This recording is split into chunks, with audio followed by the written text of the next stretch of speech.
everyone, and welcome back to the American National Cattlewomen podcast, Calling All Cattlewomen. And I am today's host, Nikki Nimlos, and we are hosting today's episode in the beautiful state of Colorado, not my normal Laramie, Wyoming location.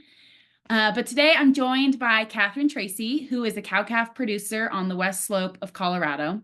And side note on the West Slope of Colorado, if you haven't been, absolutely gorgeous. A lot of agriculture is going on that side of the mountains.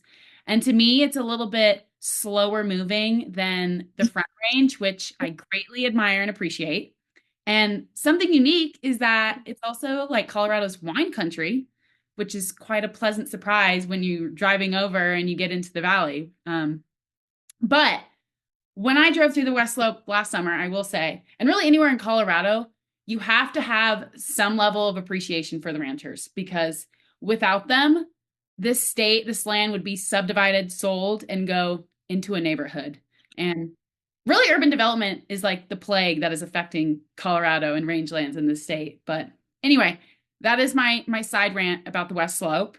Back to Katherine. So she's also a speech pathologist, a new mom, and another one coming on the way, and the president of her local cattlewomen group and a Colorado rancher. And so I had the pleasure of meeting Katherine this past summer, where I did a short story on her and her ranch on the West Slope with some other ladies in the area. And I'll have the link to that video in the description of today's episode. But today we are going to hear first more about Katherine and her amazing story, and also get an update on the wolves in Colorado because there are some updates to be made, and also talk about Katherine's local cattlewomen group, Black Mesa Cattlewomen, ag in the classroom, and generational transitions on the ranch. So several important topics to talk about today. So Katherine, welcome to the podcast, and tell us a little bit about yourself, how you got to the ranch you live on today with your husband, Nolan.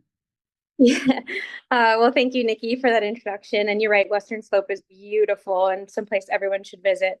So I'm actually from a small farming community in Ohio. I was never really involved in the farming side. We lived on a farm with 200 acres, but we always leased it out. So not a whole lot of experience there, not a whole lot of experience with cattle or horses or anything besides our local FFA program.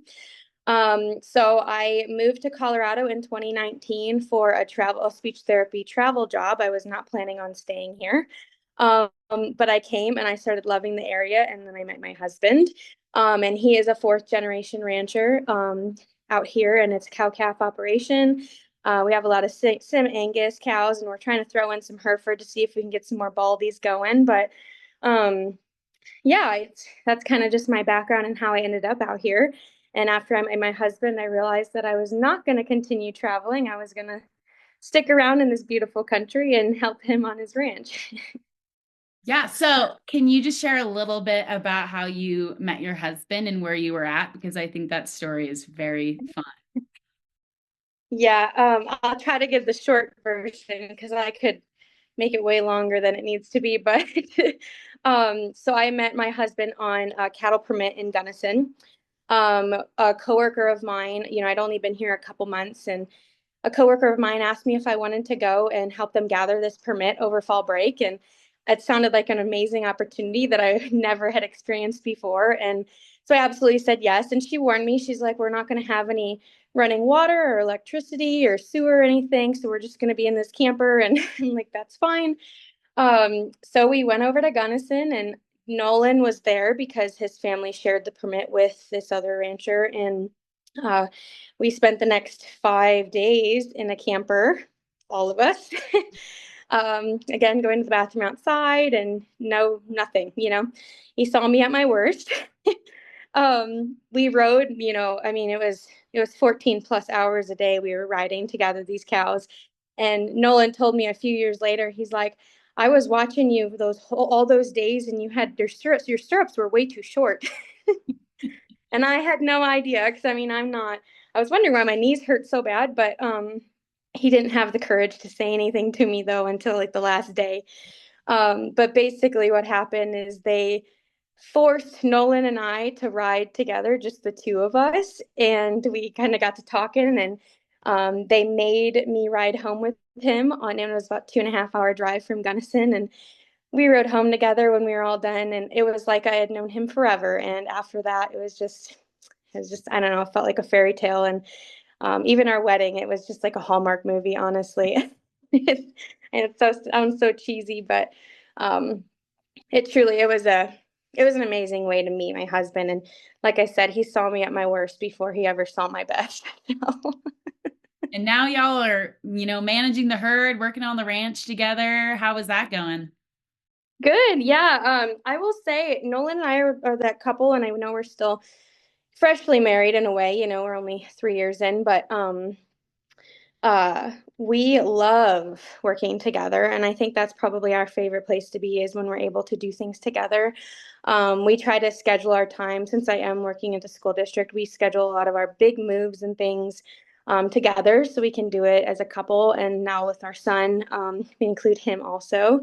But yeah, it's going really great and we really enjoy it. And I'm very lucky that I have an amazing husband who he takes care of our son at home while he's trying to do the ranch stuff, while I still have my town job. So that's that's how it's going, but it's going pretty well. Yeah. So I guess you came from Ohio. You didn't have really much ranching experience. So how did you learn how to become a rancher? Was classes? Was Nolan, putting you on the horse and having you move cows? And how did that go? Yeah, so to clarify that, I had zero ranching experience. Um, I mean, I'd seen cows and things. It's not that I hadn't been exposed to that, but I didn't know anything. So poor Nolan, but he heard probably a million questions out of my mouth, especially that first year we were together. I wanted to make sure that I was always able to help him and support him and learn. I wanted to make sure he knew I wanted to learn what I needed to do to help. Um, but I took a lot of classes online. I went through all the BQA certifications, even the transporter, which Nolan taught me how to drive the semi, but I don't prefer to do it. But I still took the BQA transporting class. I ask a lot of questions, even of our neighbors, and I like to observe kind of what's going on around us and other local ranches. And, not everything that everyone's doing around you is going to work for your operation. And I learned that pretty quick. You have to kind of see what tailors to your operation. But between Nolan teaching me a ton, and I get every single magazine you could possibly get ordered to the house. They still come every week or whenever, and I I look through those. I have all the magazines that come from Wyoming too. I have Feedlot magazine. I have some of the farming magazines. I'm constantly trying to look and learn something because even now I don't know enough, But um, another thing is just making sure that you realize everyone around you has something to teach you, regardless of whether they have 5 cows or whether they have 1,000. So I like to make sure that I'm really keeping my ears open on how to learn new things and yeah, seeing how I can apply. I did also tell Nolan every year that we were together, I would ask him, "What do you want me to learn this year that would be helpful in the ranch?" And that's kind of slowed down right now just because right now I'm learning to be a mom. But, a few things. He wanted me to learn how to drive the semi, which I did. He wanted me to get a little bit better at welding, which I did. Had a really great family friend that would come out and every morning he would come out and we would practice welding. Um, and then one of the years, he told me he wanted me to learn more about breaking a horse and things. So I had another great family friend that would come every morning and we would work on a colt that I had bought. So every year I try to learn a new skill that will help us on the ranch. Well, you are so enthusiastic, and I'm sure he appreciated that when, you moved to the ranch and you went by his side to help continue the operations. Yeah, I'm sure I was in the way a lot, I'm sure, but Yeah. So a lot of our listeners are not from Colorado, not from our region. And so can you just describe a little bit about what it's like to be a rancher in Colorado? And maybe describe some of your country. I mean, because you're in a little bit of a drier range in Colorado. hmm. Yeah, so before I moved out here, I didn't know anything about irrigating. I didn't even realize people had to irrigate in order to grow grass. In Ohio, it rains so much, you just have too much water. Out here, I immediately had to learn about the irrigation piece. So water is extremely important to our area. Um, the ground gets very dry and the grass will die pretty quick. It burns really fast in the summertime. So you have to be really good stewards of the land in that aspect. Another thing too is, in the summertime, we're all transporting our cows up the mountain. Um, a lot of our grazing in those summer months and things, it's all on ground that can't be used for anything else. Um, it's too rocky, it's too steep, things like that. So yeah, getting used to that rocky environment as well, and making sure that you're really keeping an eye on what your feed supply looks like, and that you're not overgrazing, and you're making sure you're kind of rotational grazing, and yeah, using the land appropriately, because we're looking at the long term um, goal rather than just a short term trying to feed the cows that year. We want to make sure that the grass continues to grow back, especially because once it does get down really close to the ground, it's hard to get it to come back, and it's hard to plant things here. But yeah, I just learning that water and um, those rocky environments, and yeah, that's kind of a lot of what we have around here. We need to talk about the wolves because there's been an update. So we know more wolves are coming. I think this time from British Columbia. They're being released in Colorado. So how has your area, how has the state been dealing with this addition of more wolves in the state?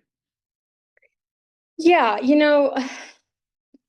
it's kind of all everyone talks about right now because it's a huge change for all of us. It's another barrier to go through, and there's actually, I don't, it's kind of a rumor. There was an article the other day released saying that they actually the CPW transporting team for the wolves was seen the other day, over by the Glenwood Springs area.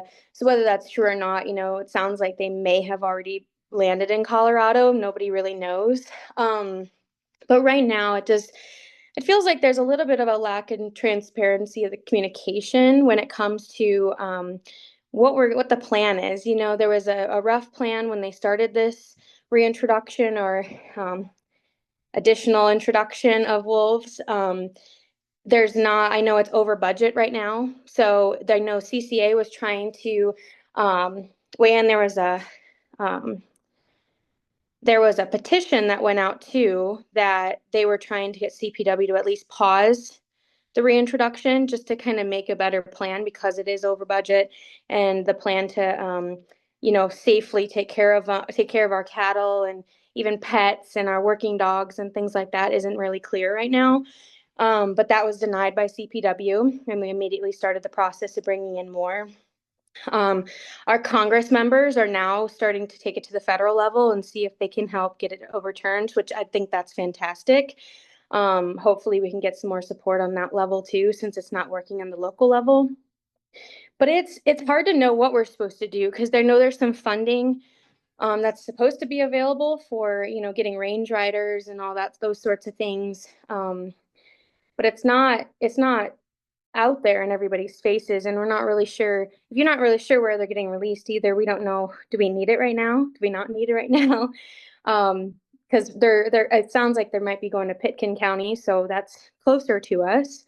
But we're not, I don't know, there's just a lot of big questions about it that aren't getting answered, and I wish that if they were going to make this plan, they should have maybe educated the public a little bit more, but also just been a little more transparent on what their plan is, and how we can take care of these guys. Because I know there's some Indian territories in Colorado that they've gotten the approval of allowing lethal injection or lethal force if they come onto the reservation. So they've made that agreement, but the rest of us are kind of left hanging just because we're not really sure how we protect our areas, and the methods that they're proposing aren't necessarily working right now. It was also in the documentation saying that the wolves were coming in. It was said that the wolves are not going to come from a pack that has known livestock kills, and that didn't happen either. That wasn't truthful. So we had to have some captured and relocated again. And I wish they would have really taught the public on how this impact's going to impact those wolves. Also, I mean, it's not really fair to them either that they're being transported so far away from home and then thrown into this new country, and um, So it's I don't know. There's just a lot of questions and it's confusing and it's very frustrating and I they are beautiful creatures, but I also think we need to look further in depth into how it's going to impact our not even just our economy when it comes to our hunting and things like that, but also, we our livestock is on the mountains quite a bit of the time out of the year, and that's where the wolves are going to probably be. So it's scary. It's scary to see what the future is going to hold. Yeah, I mean, it's especially scary now with the rumors of more wolves being added. We're getting into calving season, and so it's not great. It's a messy situation. Communication hasn't been great. Um, Uh-uh. so I guess we just kind of have to keep closely monitoring the situation. But um, Yeah. And there's changes every day, it seems. It's hard to kind of keep up with it because there's a lot of groups trying to fight it and at least get a pause on the reintroduction. Um, but yeah, it seems like there's a update every day, but it's never a complete update. It's always kind of an incomplete information. yeah. Well, let's move on to talk a little bit about Black Mesa Cattle Women. And so you are the president. You are the current standing president of Black Mesa Cattle Women. Is that correct? So I went down. I didn't want to be president this year because I have that other baby coming in. I wanted to make sure that I could be president home a little bit more. I'd love to be back at president maybe in the near future, but I was president last year, yes. So can you talk a little bit about your Cattle Women group, the goals of your group, what you guys are all about? Yeah, so our group is the Black Mesa Cattle Women, and it's a great group of women, young and old, and everybody in between. And our main goal is to educate and advocate the beef industry, but we also try to just educate and advocate for agriculture in general. We don't discriminate because we're all one big team. We like to try to do a lot of public outreach or try to find new ways constantly to meet with our consumers out there, especially the ones that may not know.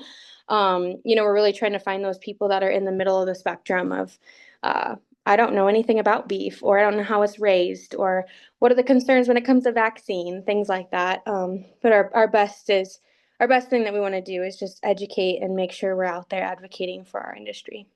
hmm And so, being a cattle women group in Colorado, you probably meet a lot of people who may not like beef, may not understand ranching. And, we just actually released an episode on the podcast about advocating for the beef industry. And my mantra this year is to kill them with kindness and to really understand that people have the beliefs they do because they were raised a certain way. And maybe that was in an urban area where there aren't cattle around. And, with a lot of news saying that cattle are just devastating for the environment, which is not true, but, that's what these people are hearing. And so, what is your engagement? What is your cattle women's engagement with folks like that? And how do you go about talking with them? Yeah, the way I approached it last year when it came to our group's involvement in the public was we have to get a little bit uncomfortable. It's really easy to go to all the same places, especially within our small rural community, that we know everybody loves beef. We're not going to have any pushback. If we have any, it's pretty limited. It's limited. But we do have a community near us that is not that way, and they're a little bit more. They'll question the vaccinations. They'll question the health and the environment for cattle. So I really pressed for us to start going into that community more. Again, because we're not going to make a difference unless we are a little uncomfortable. So we started doing, we would actually pair with the wine that's going on in Paonia, the big thing. It's a big thing over there, and it gets a lot of travelers, a lot of people from Aspen, Crested Butte. A lot of people come through there. We started doing wine and beef pairings. So we would show up on the weekends and we would have a certain cut of beef and we would cook it however we made fajitas one time and we made pot roasts and things like that. And we'd pair it with one of the wines from the winery. So we had a lot more individuals come up there that had more questions, or, there would be a couple where one of them ate beef and one of them didn't. Um, there's some of the vegetarians that they're still very respectful of our industry. They just say, we just don't eat it, and that's okay. I mean, those are not the people that we're going after. No, we're not going after anybody, but we're not trying to market to those people right now. But there's the people that come up and they're like, well, how is this grazing impacting the beautiful flowers that grow up on the hiking trails in the mountains? And we have discussions about that. We talk about the wildfire management, how it's beneficial for having grazing and that really helps with the wildfires. We talk about vaccine. Well, that's a big question, vaccines and antibiotics, and why they're necessary or things like that.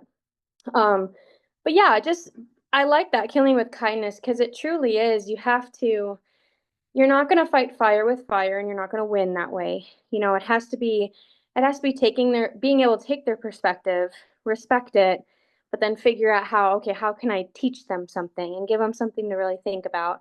If you make a difference in one person during those events, to me, that still is a win. Because that person will think about it. They might make a difference in how they eat their meat or what they eat, and they might share it with the next person. But just being really open and respectful of what their ideas and experiences are thus far, and trying to make that positive interaction rather than one that just becomes a headbutting competition. Yeah, I love the wine and beef. I mean, those are the perfect kinds of events to, Hmm. have a booth and also just serve great Colorado beef. So I love, Yeah, yeah. yeah, and we actually one of my favorite things that happened this year. We had at one of those booths, we had a group of young men, and they were all in college. They were from Utah. Yeah, they were going to school in Utah.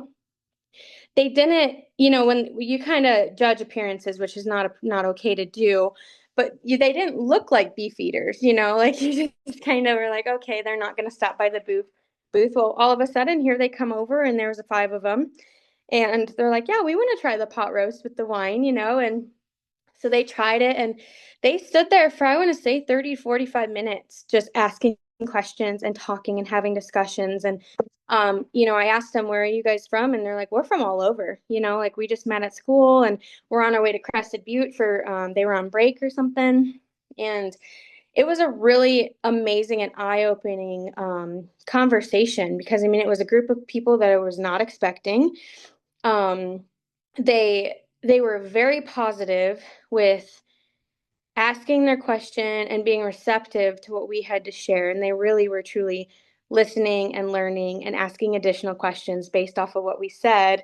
And it was amazing. I mean, and those are the kind of people that we really need to be targeting, the ones that are still young enough that they're going to make their own opinions, and um, that was my favorite experience that I had last year with the wine and beef um, booth that we did. Wow, I love that. I mean, in Colorado, beef and beer would also be a great idea. I might have to, I get like that one. up here, but Yeah.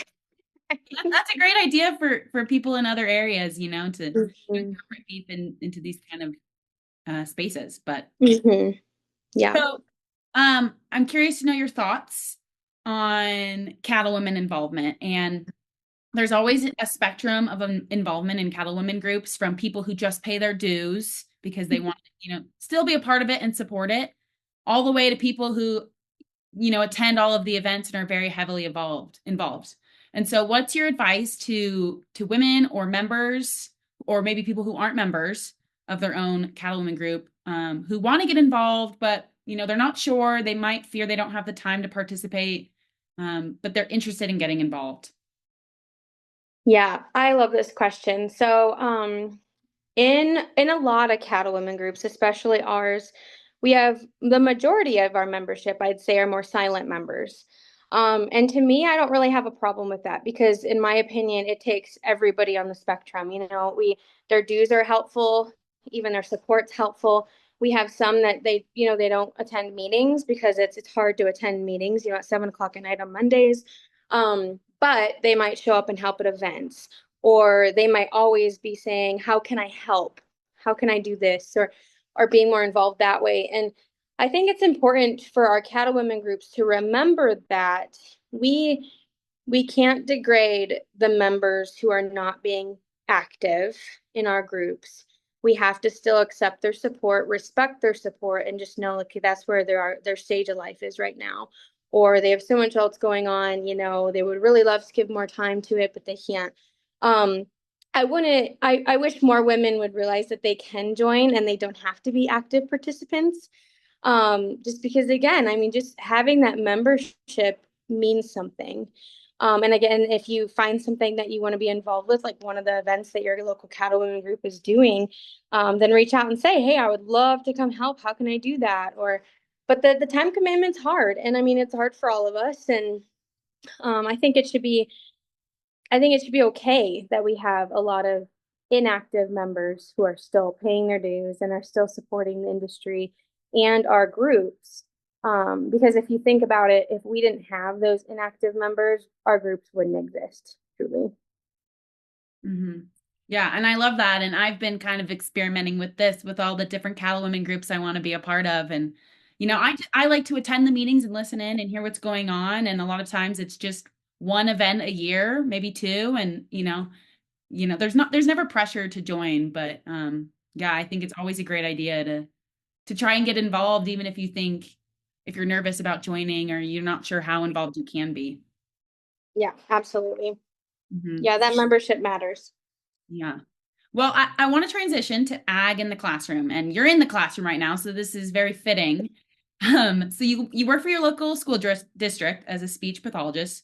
So can you describe a little bit about how you and maybe other teachers incorporate agriculture into the classroom with your Mhm. students? Yeah, so being in our area, our teachers do an amazing job when it comes to that. Like this year, for example, we have a third grade teacher that's doing Discover Dairy. And basically, what that is they adopt a dairy cow and they learn all about, like the dairy process and how their living situations are and things like that. And they were even made their own butter and everything. Colorado Ag in the classroom always has multiple resources to be used in the classroom, and it's nice because they go right along with the curriculum. And they give you really great handouts and even lessons that you can do. Um, our cattle women group, they do Ag Day every year, and I think it's third and fourth grade. They get to go and have all these different setups, and it's all ag. It's not just cattle, but like CPW's there with some hides and things. And I think last year they did make milk or butter as well. There's so many resources though. And then I always go into our preschool classrooms, and like last year I took my bottle calf in, and they loved that. And so each class that was there, they got to feed my bottle calf, and they watched me make the milk, and I told them all about how you make the milk replace certain things.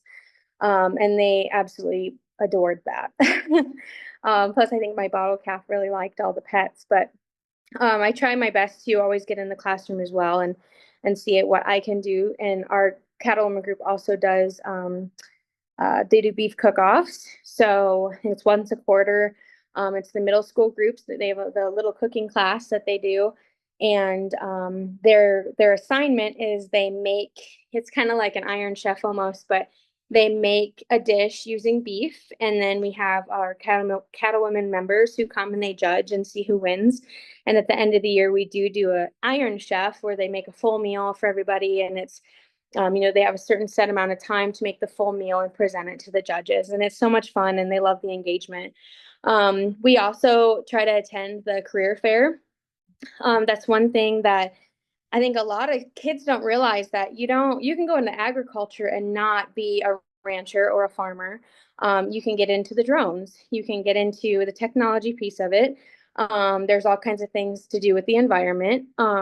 So we try to really get in there and teach our middle schoolers all the different aspects in our industry there are before they get into high school where they can join the FFA program. Yeah. Yeah, I love that. Those are all great ideas. And so the Mhm. students that you guys see, I'm sure a lot of them did not grow up in agriculture. And so do you find it difficult to incorporate agriculture and lessons with the urban kids? Not urban kids, but non-ag kids. And are they interested in learning about agriculture? Mhm. I'm going to say yes and no. So I feel that, kind of like with everything, the earlier you can get into the classroom with the younger kids, the better success you're going to have with them truly being willing to learn and the success of learning what we're trying to teach. When they're younger, they want to learn more, especially in regards to animals. They love animals at that age. I will say once you kind of get up to the high school level, it's maybe a little bit different. If they didn't grow up in agriculture, they really don't have the interest. And they're too busy with other things at that age. But I think if you get into the elementary school level and you really talk to these kids when they're young, these preschoolers, they get so excited to, like, for example, the bottle calf. I had so many parents that had come up to me and said, little Jimmy talked about it all day yesterday because he got to see this bottle calf. That's something that's going to stick with them. And then you're going to see the third graders, then they're going to get the experience in the classroom. And then they're also going to get to go to do Ag Day. So, I mean, they're getting multiple exposures and then they're start appreciating a little bit more. And hopefully that's setting that foundation for those older kids when they get older, to really understand where their meat comes from, where their milk comes from, that cattle are not bad. But I do think if they're not exposed early, then it is harder to really drive home, what you're wanting to teach them. Mhm. Yeah. And really, classrooms and teachers, especially at a young age, like props to all of you because getting agriculture into the classroom, I feel like is a really hard thing. And not a lot of people are necessarily doing it, especially in more urban areas. And so if we think about recruiting kids who aren't, born and raised on a farm or ranch and how to get them into agriculture, well, teaching them about how it works and also where our food comes from is really important. And so applause to Yeah. all of you doing that. Yeah, it really makes you wonder too, the some of the teachers in urban areas, a lot of adults don't know where their food comes from, which is really surprising to me, but um they can't teach kids that if they're not even really sure. So that's, yeah, it's more challenging in urban areas, I can imagine. Well, yeah, agriculture in the classroom is so important, and I hope we can continue to do that. But let's Mm. talk about the main topic of today's episode, and that is generational transitions, succession planning. One of the biggest issues facing ranching, and one of the biggest ways that ranches are lost, and always a tough conversation. I think more and more people are starting to talk about it, which is good. At Mhm. Wyoming Stalkers, we had a whole session on succession planning, which was great. And I know Mhm. you've had to deal with this firsthand. So, can you talk a little bit about your experience with transitioning from one generation to the next and why it's important? I will say, just from our experience and from all the research I have done in this area, it is one of the most important things that needs to be on the agenda when it comes to your ranch business. Um, Really, I mean, it starts even from when you're like, now we have a 1 year old and we're already kind of thinking, okay, how are we going to start this discussion? How are we going to make our plans? Because we have our experience, so we're trying to be on top of it for the next generation. Um, and every situation is different. It's going to be by the case. Like, there's a lot of similarities, but there's different family dynamics. There's different involvement with family members. It's different, how many members there might be. Um, so yeah, it's going to change, but between ranch to ranch. I will say I think it's extremely important to get legal advice on all of it. That's one thing that doesn't seem to hit workshops when you do the trainings and all those sorts of things.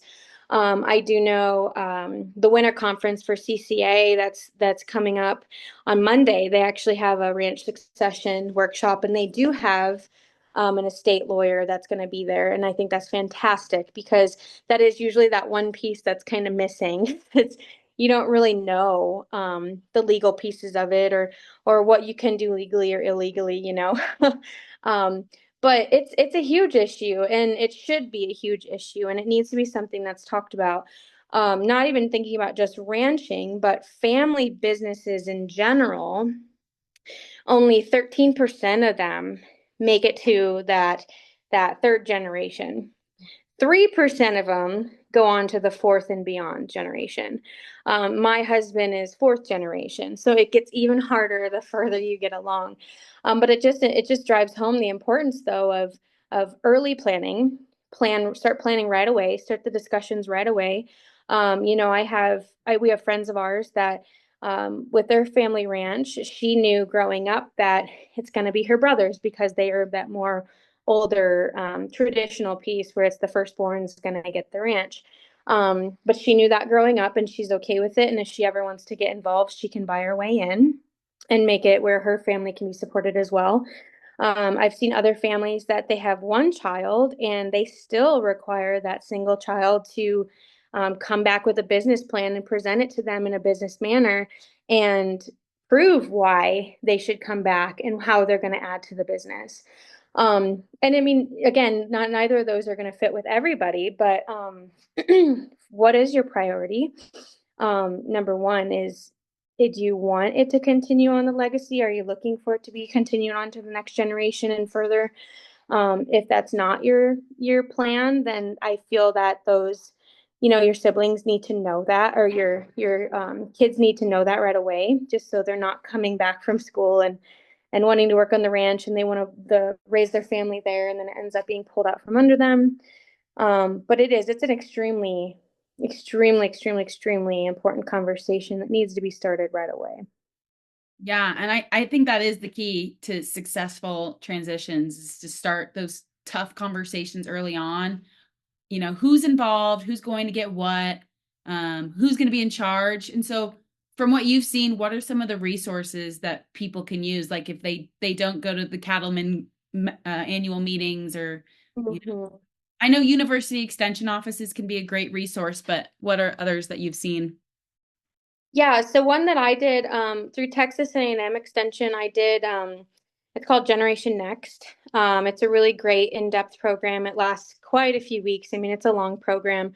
It is kind of more geared towards that Texas, their kind of regulations and their laws and things. So that has to be taken into consideration. But they talk a lot about the succession and how to start those conversations.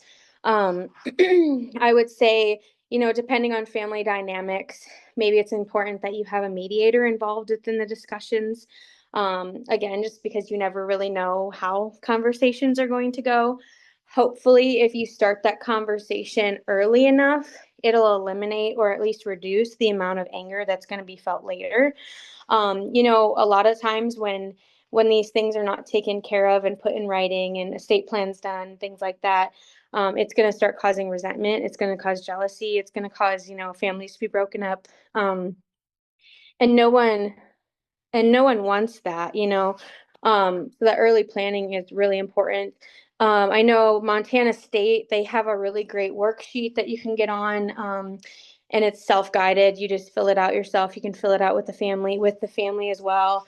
Um, there's another website. It's called Land for Good. They have a really great workbook that can be filled out as the family. It's filled out with the generation that's going to be passing down as well as the generation it'll be coming to. Those really help. Going to any training you could possibly go to.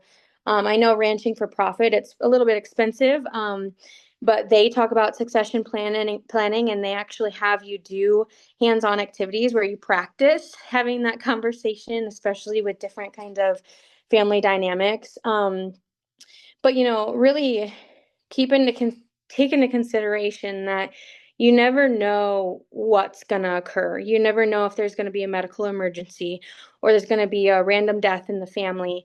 And that's going to make or break an operation. Yeah. Yeah, I think a lot of times too, people just don't want to have the conversations. And it's like, I think you have to think ahead. Like, what if Hmm. something happened to you? Do you want the next generation to be successful? Because if they're not, there's a good chance that that property could be sold and potentially subdivided and lost. And so Yeah. I think we just bite the bullet, put succession planning on the budget, make it an expense line item, and you know, pay someone who's qualified to really help your family go through that Mhm. process because it is so important. Absolutely. And that would be the importance of getting a lawyer involved too. Just they can really guide that process, and a mediator can make sure that emotions kind of stay in check. And when it comes to running a ranch, or any family business, you got to realize there's that family aspect and then there's that business aspect, and one's more emotional than the other. And they kind of they clash. pretty bad. If you're running the business with more emotion than you are business management, it's probably going to fail because it's not going to be, those discussions are not, they're not going to happen because it is, you're more worried about how the reaction might be or what the outcome might be, rather than figuring out how to keep this business going. The earlier discussions, according to the research I've looked up, earlier discussions really start decreasing the amount of family breakups and issues when it comes later and later down the line when the transition is actually starting to occur. And it's something that's always going to change. It's, you start the discussion now, with our 1 year old, we start the discussion now, it's going to change in 20 years. It's going to change in 10 years. It's going to change when he goes to college. It's going to change when we bring other kids into it. Because just because we want something for our children doesn't mean that's what they're going to want. And if our son doesn't want anything to do with it, okay, but our second son does, go for it. Like that's what we're going to do. But it's going to be a forever changing um, discussion, and something that's going to be more of a working document than just set in stone when they're 10 years old. Yeah. So It's definitely an evolving process. It's going to be as life mhm. happens. And, I always say, if we care about keeping land and agriculture, we care about keeping cattle on the ground, we care about preserving open space and natural resources, we got to put these succession plans into place.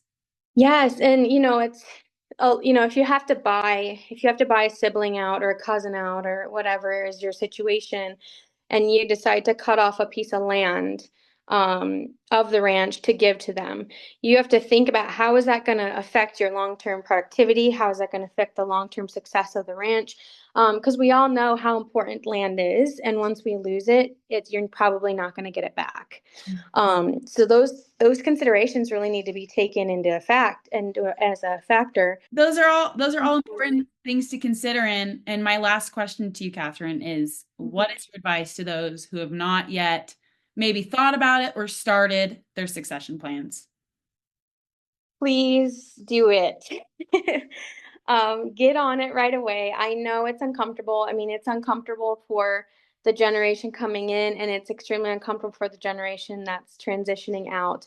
Um, Figure out what your priorities are. If a need that you're going to have during the transition is how you're going to get a retirement, make sure that's taking into effect. You need to think too, if there's another heir that may not be part of the ranching piece, um, take out a life insurance policy, and that could be, I mean, a life insurance policy could technically be part of their buyout or their what they get, when that time comes. It's just, it is so important. Like our industry has so many knives pointed at us that we can't afford to be fighting within a family ranch and losing ranch after ranch after ranch because of poor succession planning. We can't afford to kill ourselves before everyone surrounding us tries to take us out. So, I mean, our industry is far too small. We really need to stick together and realize like these tough conversations have to happen, especially if you care about agriculture and you care about your ranch legacy continuing.